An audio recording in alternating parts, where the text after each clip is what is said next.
The snow fell heavy over the ancient city of Valdoria, covering the cobblestone streets in a thick white blanket. Gas lamps flickered weakly against the storm, their light swallowed by the endless darkness of winter. Carriages rushed past, their wheels cutting through the frozen ground, splashing slush onto the sidewalks where beggars huddled for warmth. Under a torn woolen shawl, a woman sat against the cold stone wall of an abandoned church. She held a baby wrapped in rags, pressing the infant close to her chest to share what little warmth remained in her body. Two small children pressed against her sides, their thin bodies shivering uncontrollably. The woman's name was Alara. Her face was gaunt, her cheekbones sharp beneath pale skin that had once been beautiful. Her clothes were threadbare, soaked through with melted snow, and her dark hair hung in frozen strands around her hollow eyes. The baby in her arms whimpered softly, too weak to cry properly. Her daughter Sira, who was 5 years old, held a cracked wooden cup in her trembling hands. Her son Dorian, who was 7, held another cup, stretching it toward the rare passerby brave enough to walk through such a storm. Most people hurried past without looking. Some dropped copper coins into the cups. Others shook their heads and pulled their cloaks tighter, disappearing into the swirling white. Alara's belly was swollen with child. She touched her stomach and closed her eyes, feeling the life inside her move weakly. Survival had become her only thought. Food for the children, shelter from the cold, another day alive. That was all she could hope for now. Through the storm, a black carriage moved slowly down the main thoroughfare. It was no ordinary carriage. The horses that pulled it were massive creatures with eyes that glowed faintly red, their breath forming clouds of steam in the frigid air. The carriage itself was ornate, carved with ancient symbols that seemed to writhe and shift when looked at directly. Silver trim lined its edges, and the family crest on its door showed a serpent wrapped around a crescent moon. Inside the carriage sat a man dressed in clothing that spoke of immense wealth and ancient power. His name was Lord Cale Draconmore, and he was one of the oldest and most powerful vampires in the realm. He had lived for over 800 years, had seen empires rise and fall, had accumulated wealth beyond mortal comprehension. His face appeared young, frozen in eternal beauty at the age he was turned, but his dark eyes held the weight of centuries. Those eyes now stared out the carriage window at the snow-covered streets, seeing nothing, lost in thought.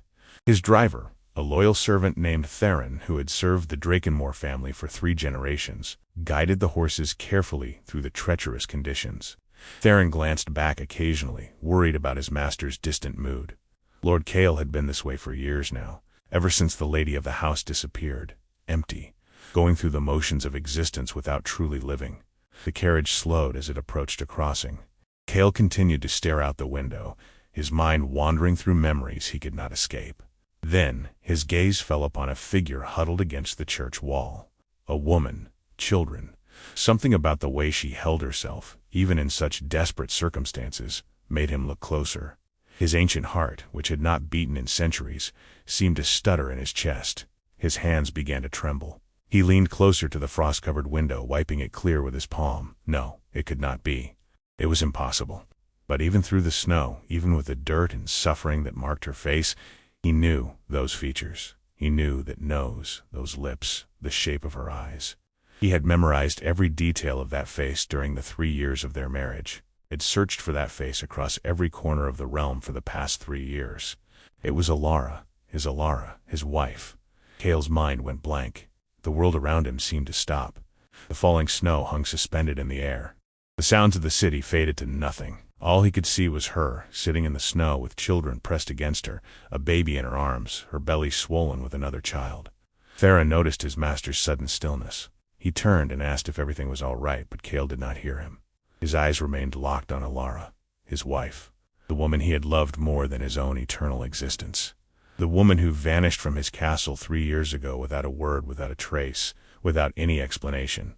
He had searched everywhere, had sent his best hunters to track her, had offered rewards that would make kings weep with envy, had scoured every village, every city, every hidden corner of the realm.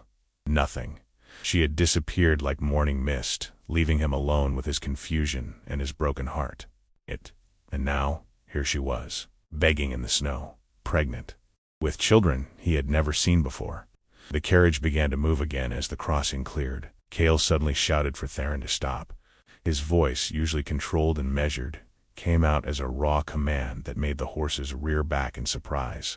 Theron pulled hard on the reins, bringing the carriage to an abrupt halt. Cale threw open the door before the carriage had fully stopped. He stepped out into the driving snow, his expensive boots sinking into the frozen slush. The cold meant nothing to him. Vampires did not feel temperature the way mortals did. He strode toward the church wall where Ilara sat, his long coat billowing behind him, snow accumulating on his shoulders and hair. People on the street stopped to stare. Some recognized him, the legendary Lord Drakenmore, one of the most feared and respected vampires in all the realm. What was he doing walking through a snowstorm toward a beggar woman? Whispers began immediately, but Cale heard none of them. He only saw Ilara. He stopped a few feet away from her, his chest heaving with unnecessary breaths, his body trembling with emotions he thought he had buried centuries ago. He stood there in the snow, looking down at the woman who had been his everything, reduced to this wretched state. Ilara looked up. At first, she did not seem to recognize the figure standing before her. The snow was too thick, her vision too blurred by exhaustion and hunger. Then her eyes focused. She saw that face, those dark eyes that held centuries within them, those features she had loved and feared in equal measure. Her mouth opened, but no sound emerged. The color drained from her already pale face. Her body began to shake, and not from the cold. She knew that face. That was Cale, her husband, the vampire lord she had fled from 3 years ago. Cale spoke her name, barely a whisper that somehow cut through the howling wind. Just her name. Nothing else. Ilara. His voice cracked on the single word, revealing a pain he had hidden from the world for 3 long years. Tears began to stream down Ilara's face, freezing almost instantly on her cheeks. She tried to stand, but her legs had no strength left. She fell back against the cold stone wall, clutching the baby tighter to her chest. Little Sira and Dorian pressed closer to their mother, frightened by the imposing figure looming over them. They did not know who this man was, this creature of darkness, with eyes that seemed to glow faintly in the storm. They only knew he was not like other people. There was something ancient and terrifying about him, something that made their instincts scream danger. The baby in Ilara's arms began to cry weakly, disturbed by its mother's distress. The sound broke something inside Cale. He dropped to his knees in the snow, right there on the frozen ground, not caring about his fine clothes or the people watching or anything else in the world. He reached out his hand toward Ilara, then stopped. He was afraid to touch her, afraid she might vanish again like smoke, afraid this was all some cruel trick of his ancient mind, a hallucination born from centuries of loneliness and 3 years of desperate searching. "Where have you been?" His voice emerged broken and raw, filled with a pain that surprised even him. "I searched everywhere. Every night for 3 years. I sent hunters across the realm. I checked every hospital, every shelter, every village. Where did you go? Why did you leave me?" Ilara could only sob, covering her face with one frozen hand while holding the baby with the other. Her whole body shook with the force of her crying. The children began to cry too, confused and frightened by what was happening. Cale looked at the little boy standing protectively in front of his mother. Dorian had Ilara's eyes and nose. He looked to be about 7 years old. Cale's ancient mind worked rapidly, calculating. 7 years old. That meant Ilara was pregnant when she left him. She was carrying their child when she disappeared. This boy was his son, his own flesh and blood, and he had never known. Cale looked at the little girl next. Sarah appeared to be about 5 years old, another child born after Ilara fled. His mind reeled with questions. And the baby in her arms. How old was this infant? Whose children were these? His wife was pregnant again, her belly round beneath the threadbare dress. Where had she been? What happened to her? Theron came running through the snow holding a heavy cloak. He stopped abruptly when he recognized the beggar woman. His eyes went wide with shock. Lady Ilara. Everyone in the castle knew her face. Everyone had wondered what happened to her. Cale stood up abruptly. He commanded Theron to bring the carriage closer immediately. No questions, no delays. They were taking Ilara and the children home now. Theron rushed back through the storm. Cale turned to Ilara again. He told her she must come with him. She needed warmth and food. The children were freezing. She was pregnant and sick. She could not survive another night in this cold. Whatever happened between them they would discuss later. First she needed to be safe. Ilara shook her head weakly. She whispered that she could not go back. It was not safe. He did not understand. Someone wanted her dead. If she returned to his castle, terrible things would happen. She had to stay hidden, even if it meant dying in the snow. Cale felt frustration rise in his chest. How was freezing to death keeping anyone safe? The children were starving. She was carrying a child and had no strength left. This was not protection, this was suicide. Whatever danger she feared, he would destroy it. He was 800 years old. He had power beyond imagination. No one could threaten his family. The black carriage pulled up beside them. Theron jumped down and opened the door. Warm air from inside drifted out into the frozen night. Cale reached down and lifted Sierra into his arms. The girl screamed and fought against him, kicking and scratching. She did not know this stranger. Dorian grabbed his mother desperately, refusing to let go. He shouted at Cale to leave them alone. Elara begged Cale to stop. She said he was terrifying the children, but Cale would not listen. He carried Sierra to the carriage and placed her inside gently. Then he returned for Dorian. The boy fought bravely, punching with his small fists, but Cale was impossibly strong. He lifted Dorian easily and carried him to the carriage. Finally, Cale returned for Elara. She sat there crying, clutching the baby, too exhausted to resist. He helped her stand, wrapping his arm around her to support her weight. She could barely walk. Her legs trembled with each step. Slowly, they moved through the snow toward the waiting carriage. Cale helped Elara climb inside. The warmth enveloped her immediately, and she gasped at the sensation. She had forgotten what warmth felt like. The children huddled together on one seat, watching Cale with terrified eyes. Elara sat beside them, still holding the baby close. Cale climbed in and sat across from them. He knocked twice on the ceiling, signaling Theron to drive. The carriage lurched forward, beginning its journey through the storm toward Castle Drakenmore. Nobody spoke. The only sounds were the children's quiet sobs and the howling wind outside. Cale stared at his wife and children, his heart shattered into pieces. Dorian and Sierra clung to their mother, refusing to look at the vampire lord who had taken them. Elara whispered softly to them, trying to calm their fears. She told them everything would be all right, but her voice shook when she said it. She did not believe her own words. The carriage traveled through the wealthy district of Valdoria, past mansions and estates that grew larger and more imposing. After an hour, they arrived at Castle Drakenmore. The ancient fortress rose from the mountainside like a dark dream, its towers piercing the storm clouds. Torches burned in iron brackets along the walls, their flames somehow untouched by the wind and snow. Guards opened the massive gates. The carriage passed through into the courtyard. Servants came running with lanterns and blankets. They all stopped and stared when they saw Elara emerge from the carriage. Gasps and whispers spread through the gathered staff. The missing lady had returned, and she had children with her. Cale shouted orders: prepare rooms immediately. Heat water for baths, bring clean clothes, summon the physician, get food from the kitchens. Everyone move quickly. His voice echoed off the stone walls, commanding and powerful. An elderly woman descended the castle steps. Her name was Marta, the head housekeeper who had served the Drakenmore family for decades. When she saw Elara, she froze, then tears filled her eyes. She rushed forward and embraced Elara tightly. She whispered thanks to the gods that Elara was alive. Marta looked at the children and the baby. Understanding dawned on her weathered face. She asked no questions. She simply took charge, guiding everyone inside, away from the bitter cold, into the warmth and safety of the ancient castle. But safety was an illusion. Elara knew this. The danger that drove her away 3 years ago was still out there, waiting. And now she had brought her children directly into its path. Marta led Elara and the children up the grand staircase to the east wing of the castle. The halls were lined with ancient tapestries depicting the Drakenmore lineage, centuries of vampire lords frozen in thread and gold. Candles flickered in iron sconces, casting dancing shadows across the stone walls. The children walked in stunned silence, their eyes wide as they took in their surroundings. They had never seen anything like this place.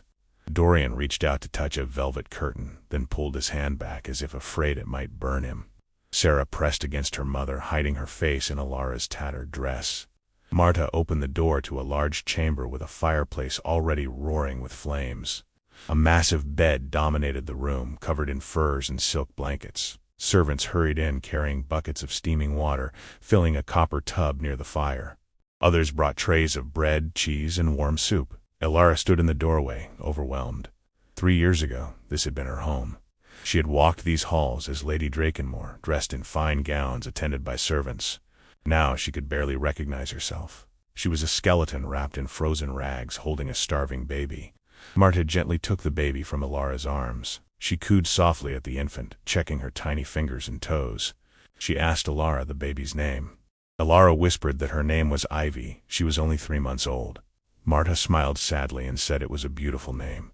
Then she helped Alara remove her wet clothes. The servants gasped when they saw Alara's body. She was covered in bruises and scars.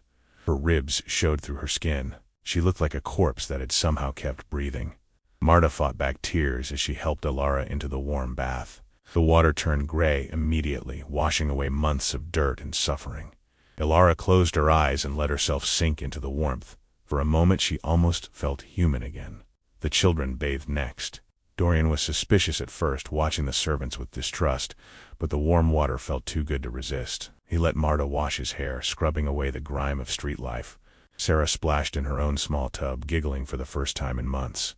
Baby Ivy was cleaned gently with soft cloths and wrapped in warm blankets. After everyone was bathed, Marta brought clean clothes. Simple but well-made garments that fit each of them. Dorian got wool trousers and a warm shirt. Sarah received a soft dress with embroidered flowers. Alara was given a thick nightgown and a heavy robe to wrap around her pregnant belly. Then came the food. The children stared at the spread before them like it was treasure. Roasted meat, fresh bread, butter, jam, hot soup, sweet pastries. More food than they had seen in their entire lives combined. Dorian grabbed a piece of bread and shoved it in his mouth before anyone could take it away. Sarah did the same. Marta told them to slow down or they would get sick. She portioned out small amounts, promising more later. The children ate with desperate hunger, barely chewing before swallowing. Alara ate slowly, her shrunken stomach protesting even small bites. While they ate, Cale stood in his study 2 floors below. He had not followed them upstairs. He could not bear to watch his wife and children eating like starved animals. It broke something deep inside him that he did not know could still break. He poured himself a glass of blood wine, a special vintage that sustained vampires between feedings. His hand trembled as he raised it to his lips. The rich liquid did nothing to calm his racing thoughts. His wife was back. She'd been living on the streets. She had children, at least one of whom was his son.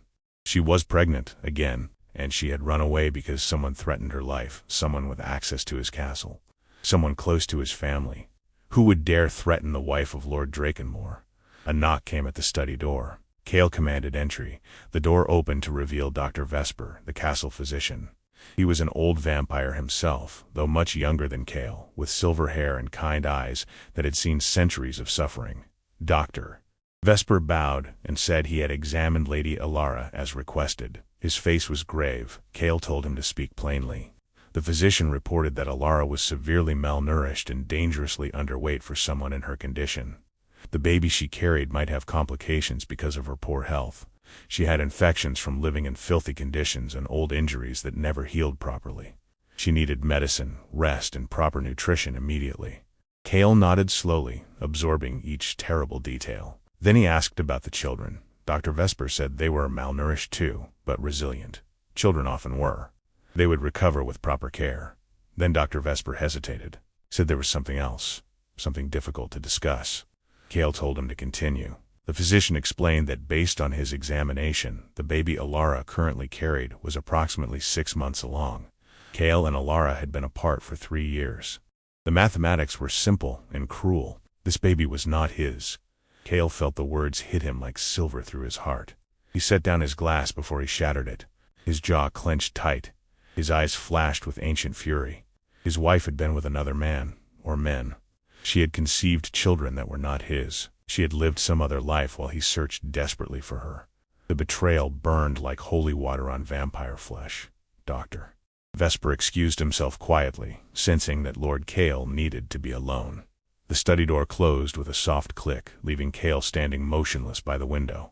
Outside, the storm continued to rage, snow piling against the castle walls. Cale pressed his forehead against the cold glass. His reflection stared back at him, the face of a creature who had lived for 8 centuries but suddenly felt every single year. He had loved Alara with a devotion that surprised even himself. Vampires were not supposed to feel so deeply. Immortality demanded emotional distance. But Alara had broken through his ancient defenses and made him feel alive again. And she had betrayed him. He wanted to rage, wanted to destroy everything in the room, wanted to find whoever had touched his wife and tear them apart. But beneath the anger was something worse. Pain. A deep, hollow ache that no amount of violence could cure. Hours passed. The storm outside began to weaken. Cale remained at the window, lost in his torment. A soft knock interrupted his thoughts.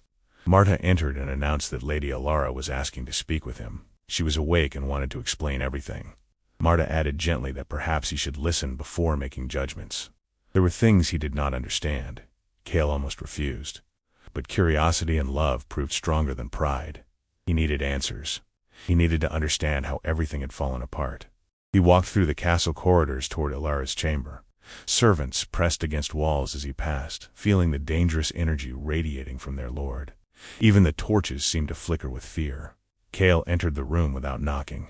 Alara sat in a chair by the dying fire, wrapped in blankets. The children were asleep on the large bed, finally warm and fed and safe. Baby Ivy slept in a cradle nearby. Alara looked up when he entered. Her eyes were red from crying. She looked small and fragile, nothing like the vibrant woman he had married. The woman who had laughed at his ancient jokes and challenged his centuries of assumptions. That woman seemed to have disappeared entirely. Cale stood near the door, arms crossed over his chest. His face was cold and hard. He told her to talk, to explain everything, to tell him why she destroyed their family. Alara took a shaky breath. She said she'd never wanted to hurt him. She loved him more than her own life. But 3 years ago, something terrible began, something that forced her to make an impossible choice. She said it started when she discovered she was pregnant with Dorian. They were so happy at first, a vampire lord and his human bride expecting a child. It was rare and precious. But then strange things began happening. Someone started following her whenever she left the castle. She would see the same cloaked figure in the market, in the gardens, watching from shadows. Then threatening messages appeared. Notes slipped under her door. Words written in blood on her mirror. The messages said her child would never be born, said she would suffer, said Cale would lose everything he loved. Alara told Cale about the threats back then. He remembered. He had increased the castle guards, had his hunters search for the stalker, but they found nothing. The threats continued. One night she woke to find someone standing over her bed, a dark figure with glowing red eyes. A vampire. Before she could scream, the figure vanished. The guards found nothing, no trace, no scent, no evidence. After that, Alara could not sleep. She was terrified constantly. The castle that should have been her sanctuary felt like a prison with an invisible enemy inside. Then came the worst day. She was 7 months pregnant, walking in the castle gardens. Someone pushed her down the stone stairs. She tumbled and crashed at the bottom. She nearly lost the baby. The physician worked for hours to save them both. The guards investigated. They found nothing. No witnesses. No evidence. Just a pregnant woman lying broken at the bottom of the stairs. That was when Alara understood. Whoever wanted to hurt her was inside the castle. Someone close. Someone with access.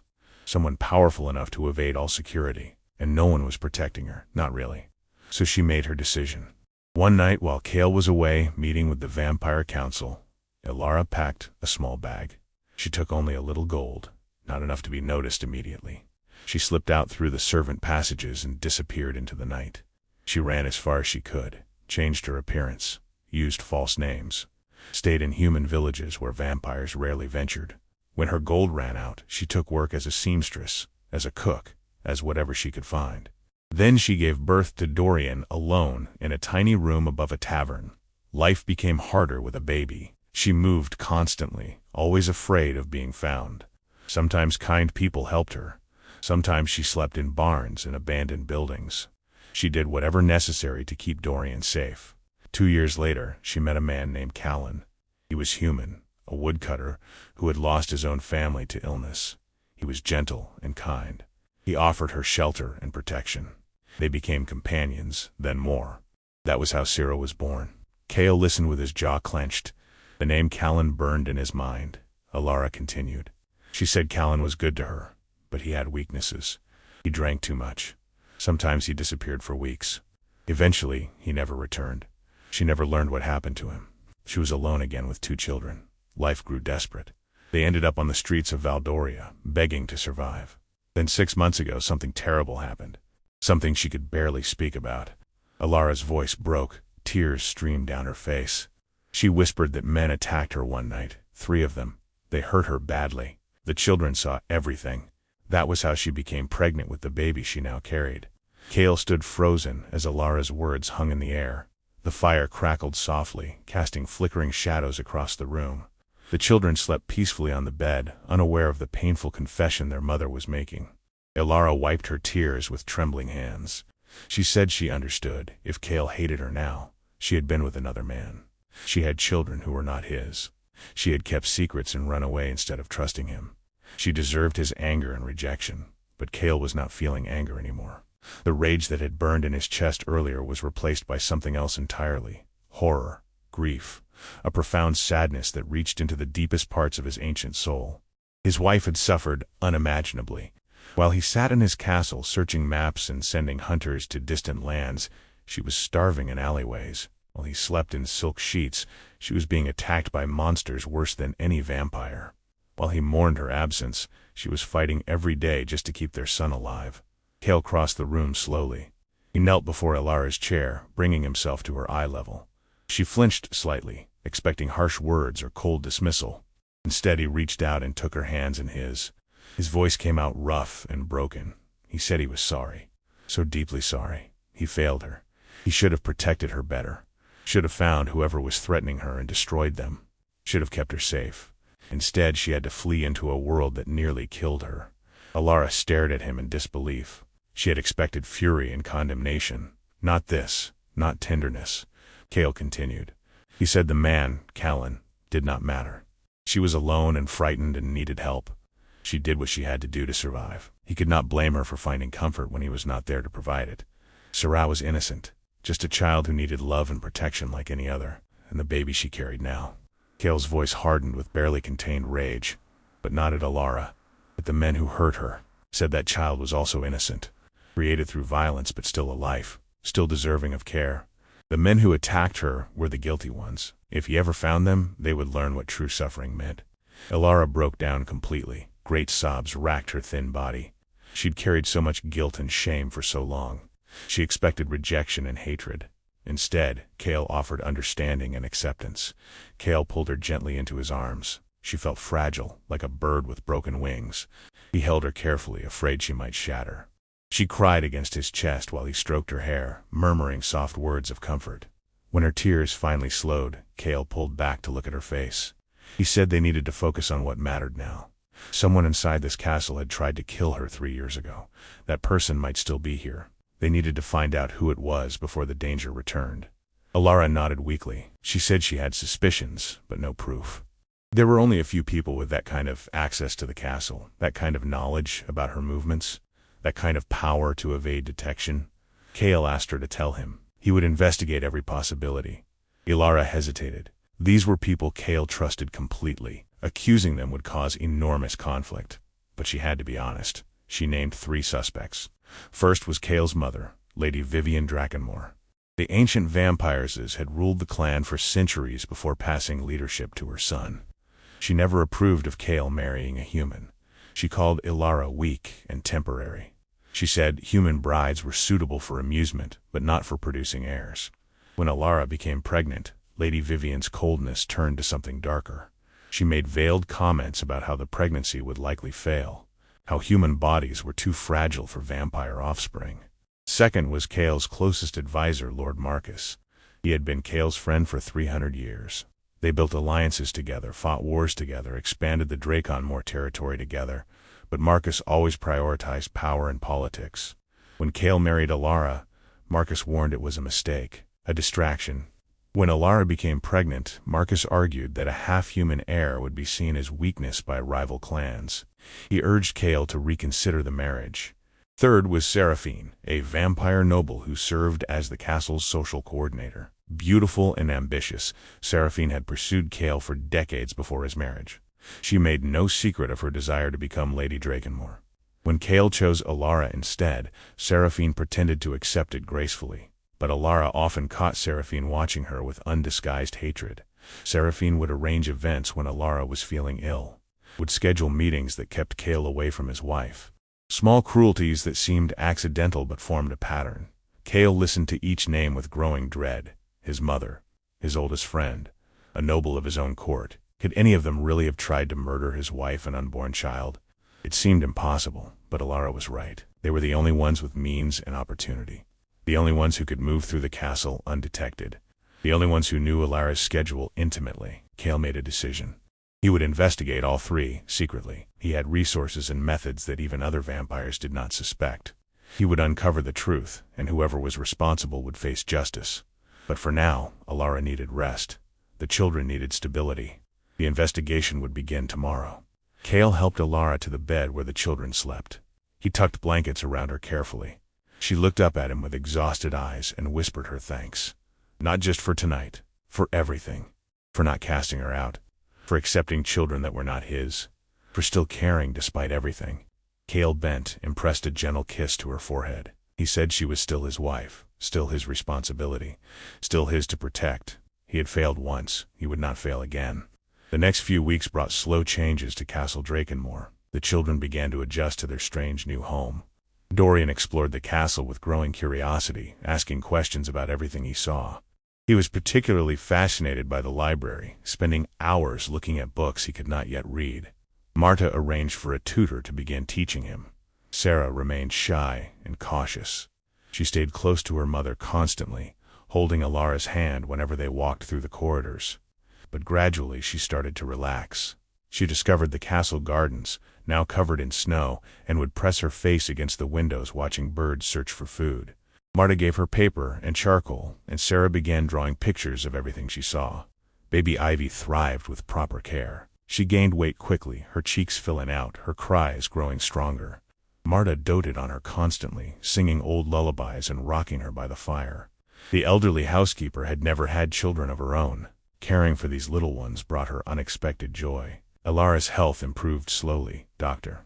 Vesper visited daily, monitoring her pregnancy and treating her infections. Color returned to her cheeks. Her body began to regain strength. But the haunted look never fully left her eyes. 3 years of suffering could not be erased in weeks. Cale kept his distance during the days, giving Alara space to heal. But each night he visited her chamber. They would talk quietly while the children slept, sometimes about the past, sometimes about the children, sometimes about nothing important at all. They were learning each other again, rebuilding a connection that had been shattered. Meanwhile, Cale began his investigation. He hired agents from outside the territory, vampires who owed him favors and could be trusted to remain discreet. They began gathering information on his 3 suspects. First reports concerned Lady Vivian, his mother. She maintained a residence in the eastern mountains, ruling over a small court of loyal followers. The agents discovered she had made several secret visits to Valdoria in the months before Alara disappeared. Visits she never mentioned to Kyle. Financial records showed large payments to unknown recipients during that same period. Cale confronted this information with difficulty. His mother had always been cold and calculating. She believed in the purity of vampire bloodlines. A human daughter-in-law disgusted her. A half-human grandchild threatened everything she valued. But would she actually try to murder her own grandchild?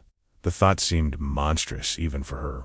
The second reports focused on Lord Marcus. His advisor had been unusually interested in Alara's pregnancy. He asked servants about her health constantly. He knew her daily schedule in detail. Most damning, Marcus had argued strongly against the marriage from the beginning. He saw Alara as a political liability, a weakness that rival clans could exploit. But Marcus had also been Cale's loyal friend for 3 centuries. They had saved each other's lives countless times. Could such a long friendship hide such deep betrayal? The third reports examined Seraphine. The beautiful noble had never hidden her ambition. She wanted power and status, and becoming Lady Drakenmore would have given her both. When Cale married Alara, Seraphine's dreams collapsed. Her jealousy was obvious to everyone. Jealousy alone did not prove guilt.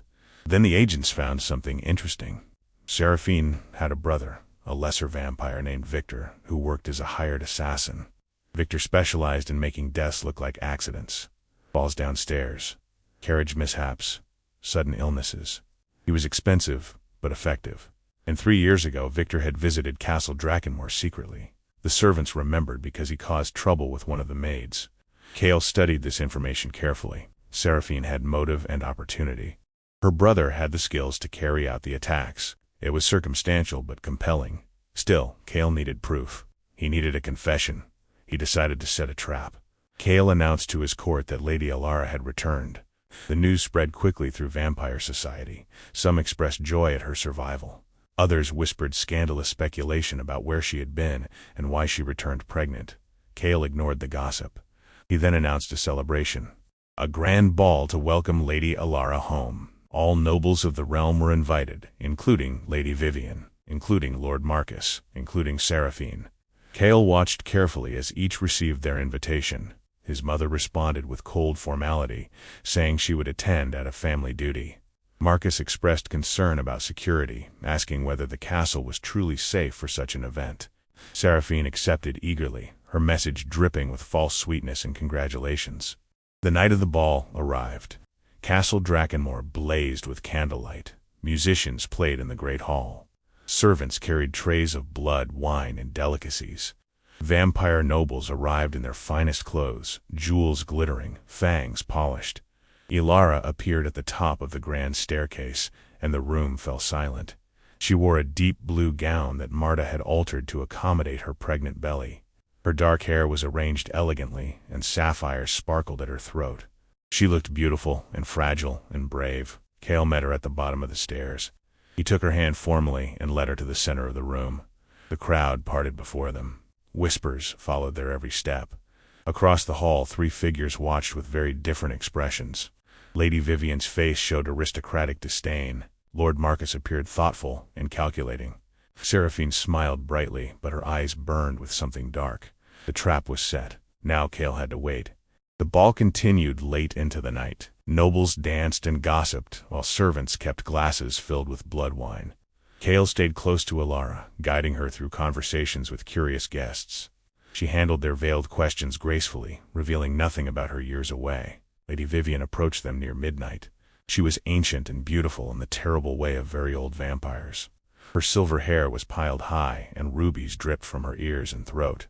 She looked at Alara the way one might examine an insect. She said it was remarkable that Alara survived so long among humans. Most would have perished within months. She supposed human stubbornness had its uses occasionally. Cale tensed at the insult, but Alara responded calmly. She said survival required adapting to circumstances, something she learned well during her time away. Lady Vivian's eyes flickered to Alara's pregnant belly. She commented that Alara seemed to have adapted quite thoroughly indeed. Then she walked away without waiting for a response. Alara's hand tightened on Cale's arm. He covered her fingers with his own, offering silent reassurance. His mother had always been cruel. Tonight proved nothing new. Lord Marcus approached next. He bowed formally and expressed relief at Alara's safe return. He said the castle had felt empty without her. Cale had been miserable for 3 years. Perhaps now some happiness could return to these halls. His words seemed sincere. His smile appeared genuine. But Cale noticed how Marcus's eyes kept scanning the room, tracking movements, calculating. Even at a celebration, his advisor was always strategizing. Seraphine waited until the crowd thinned before making her approach. She glided across the floor like a silk serpent, her red gown clinging to her perfect figure. She embraced Alara like a long-lost sister, pressing cold kisses to both cheeks. She declared how wonderful it was to have Alara home. She had worried terribly during those awful years. She organized search parties herself and prayed to the old gods for Alara's safety. Now those prayers were finally answered. Alara thanked her stiffly. She could feel the hatred beneath Seraphine's honeyed words. The false affection made her skin crawl. Seraphine admired Alara's gown and jewels. She commented that pregnancy suited Alara beautifully. She simply glowed with health. Then Seraphine leaned closer and whispered that Alara must be exhausted. Carrying a child was so demanding. Perhaps she should rest before something unfortunate happened. The threat was barely veiled. Alara felt ice spread through her veins. Seraphine smiled sweetly and drifted away to join other guests. Cale had heard everything. His supernatural senses missed nothing. He fought to control his rage. Seraphine had just threatened his wife openly, confident that no one would believe her capable of harm. But Cale needed more than whispered threats. He needed undeniable proof. Late that night, after the guests departed, Cale summoned his agents. He ordered them to watch Seraphine constantly. Follow her everywhere. Document every meeting, every message, every suspicious action. He wanted to know when she breathed and when she blinked. Days passed. The agents reported Seraphine's movements in detail. She visited dress shops and jewelers. She attended social gatherings. She wrote letters to friends in distant territories. Nothing unusual. Then one agent discovered something important. Seraphine made regular visits to a tavern in the lower city. a rough establishment where nobles never ventured. She went late at night, disguised in common clothes. She met with a man there, a vampire with scarred face and cold eyes. The agent identified him as Victor, Seraphine's brother, the assassin. Cale's blood ran cold. Seraphine was meeting secretly with her assassin brother, planning something. The question was, what? Cale decided to force her hand. He announced that Alara's baby was due soon. The physician predicted delivery within the month. A celebration would follow the birth. The entire realm would rejoice at the new addition to House Drakenmore. Seraphine heard this news at court. Her smile never faltered. But that night she visited Victor at the tavern. The agent watched through a window, reading lips when possible. Seraphine was agitated.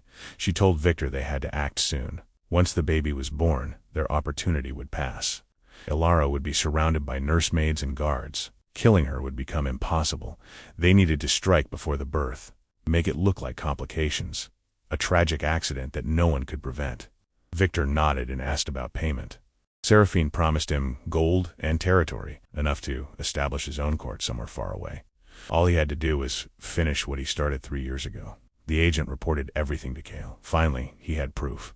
Seraphine had ordered the attacks on Alara. Her brother had pushed Alara down those stairs. They had terrorized his pregnant wife until she fled into the night. Cale wanted to storm to Seraphine's chambers and tear her apart, but he forced himself to wait. He needed to catch them in the act. Needed witnesses. Needed justice that no one could question. He doubled the guards around Alara without explaining why. He positioned his most trusted warriors throughout the castle. Then he waited for Seraphine to make her move. 3 nights later, Seraphine made her move. The castle was quiet, most servants asleep in their quarters. A winter storm howled outside, masking sounds and limiting visibility. Perfect conditions for murder. Cale had positioned himself in a hidden alcove near Alara's chamber. His agents watched every entrance to the castle. His warriors waited in nearby rooms, ready to respond at his signal. Everything was prepared. Near midnight, a shadow moved through the servant passages. Victor had entered the castle through an old tunnel that few knew existed. Seraphine had provided him detailed maps. He carried a vial of poison designed to induce fatal bleeding. It would appear as though Alara's pregnancy had gone tragically wrong. Cale tracked Victor's progress through the castle. His supernatural senses detected every footstep, every breath. He let the assassin pass, waiting for the right moment. Victor reached the corridor outside Alara's chamber. He paused, listening for guards. The hallway appeared empty. He smiled and reached for the door handle. Cale stepped from the shadows. His voice was calm and deadly. He said Victor had come a long way to die. Victor spun around, drawing a silver blade. He was fast, but Cale was 8 centuries older. Ancient power radiated from the vampire lord like heat from a furnace. Victor realized instantly he was outmatched, but he was also desperate. He lunged at Cale with the blade. Cale caught his wrist effortlessly and squeezed. Bones cracked. Victor screamed as the knife clattered to the floor. Cale threw him against the wall hard enough to crack the stones. Warriors emerged from hidden positions, surrounding the fallen assassin. Victor lay broken on the floor, coughing blood. He knew he was finished. Cale stood over him. He said Victor would tell him everything. Who hired him, what they planned, every detail.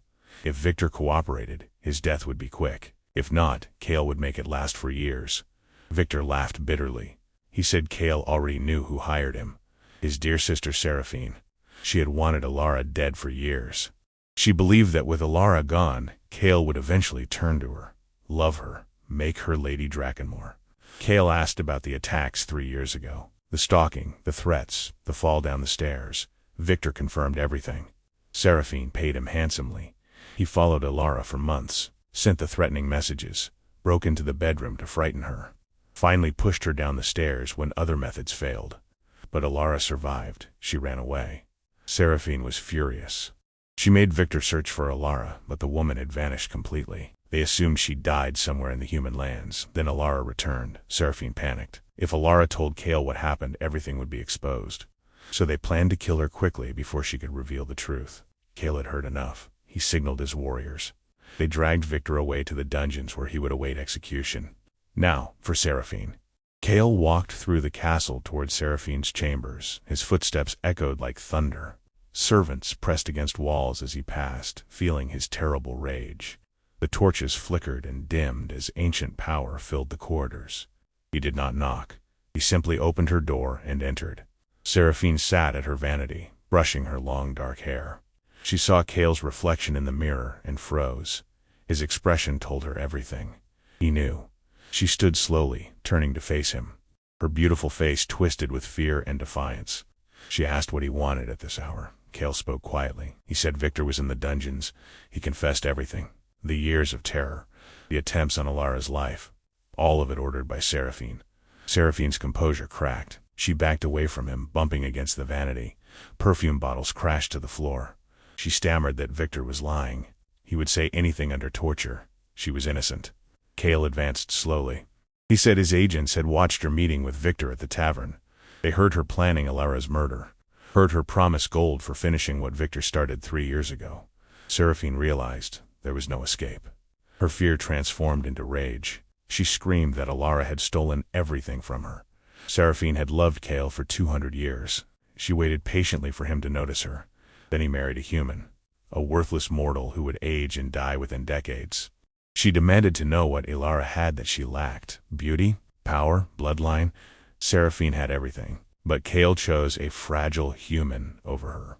Cale said Alara had something Seraphine would never possess: a good heart, kindness, the ability to love without demanding anything in return. Seraphine lunged at him, nails extended like claws. Cale caught her easily and held her at arm's length.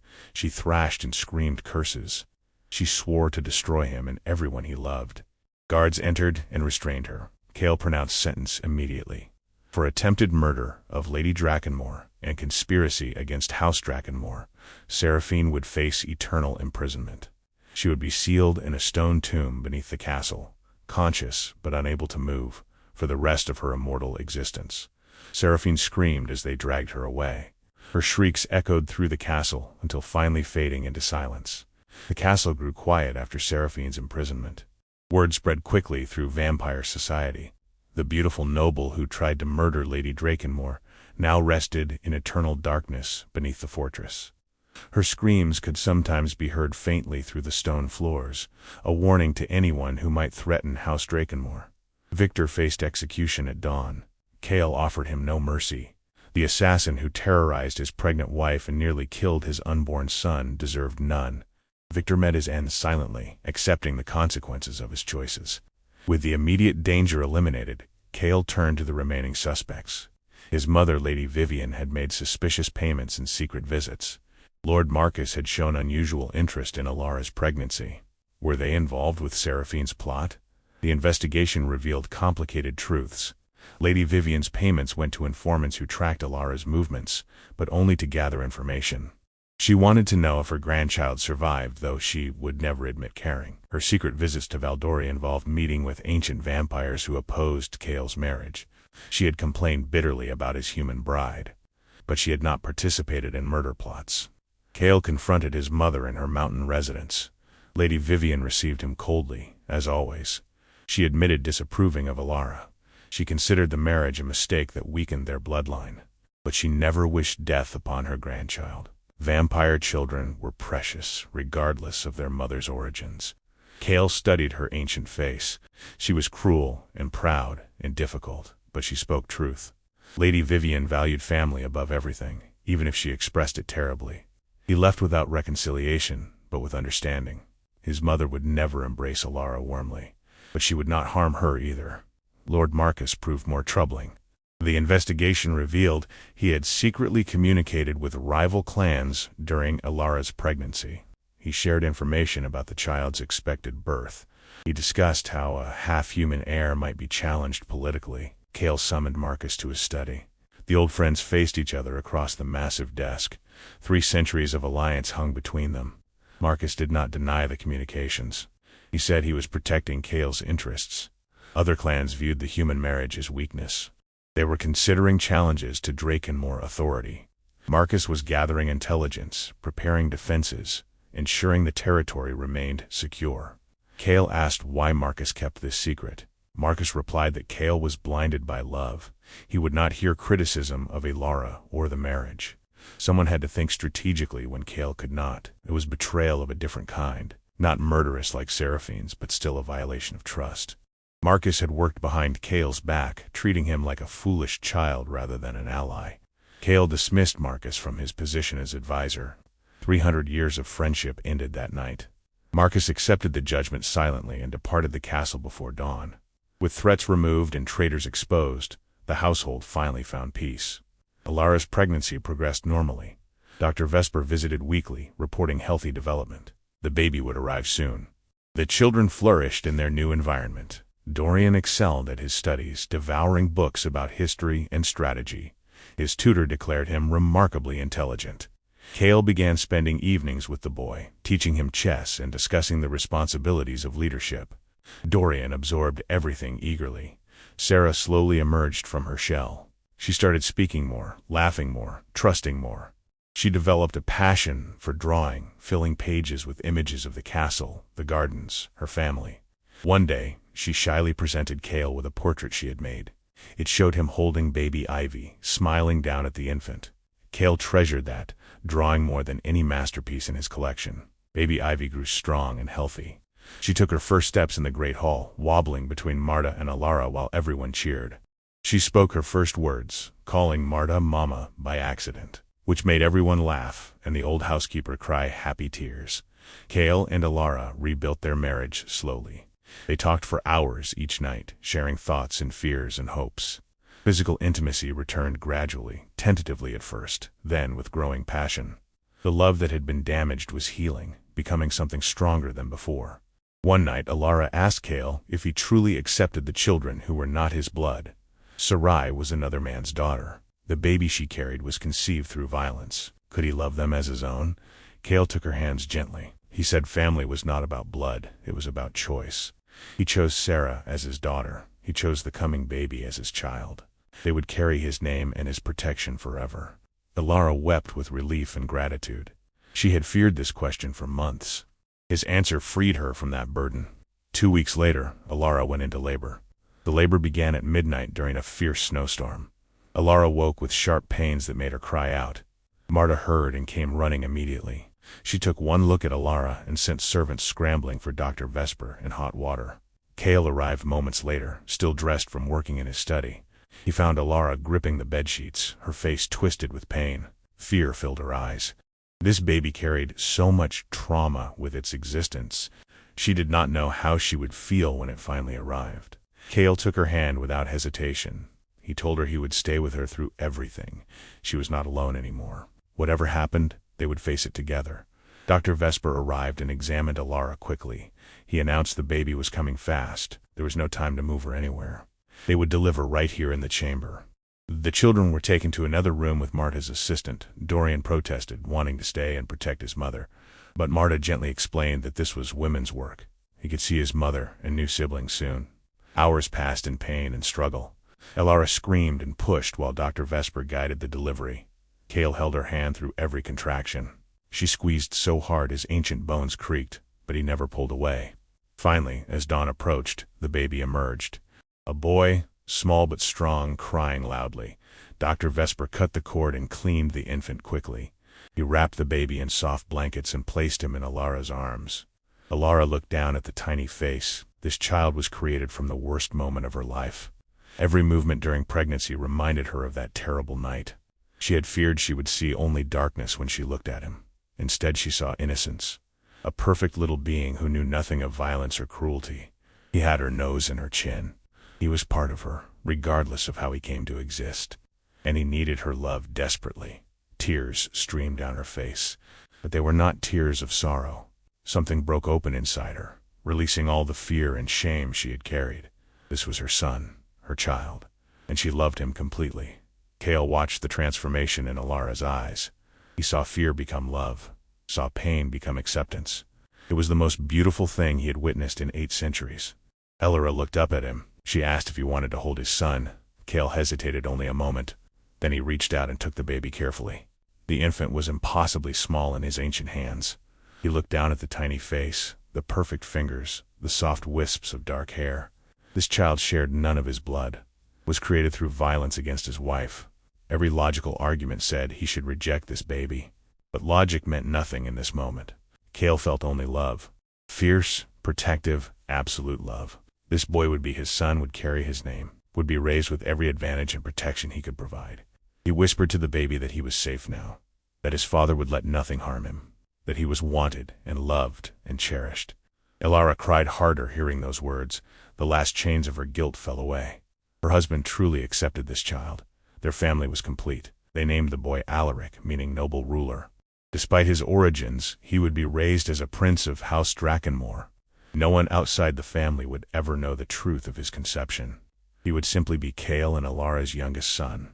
The children came to meet their new brother later that morning. Dorian studied Alaric seriously, then declared he would teach him everything important. Sarah touched the baby's tiny hand and giggled when Alaric gripped her finger. Baby Ivy seemed confused by the new arrival but quickly accepted him as another playmate. Marta wept openly, overwhelmed by happiness. She had served House Drakenmore for decades. She had never seen such love fill these ancient halls. In the weeks that followed, life found a new rhythm.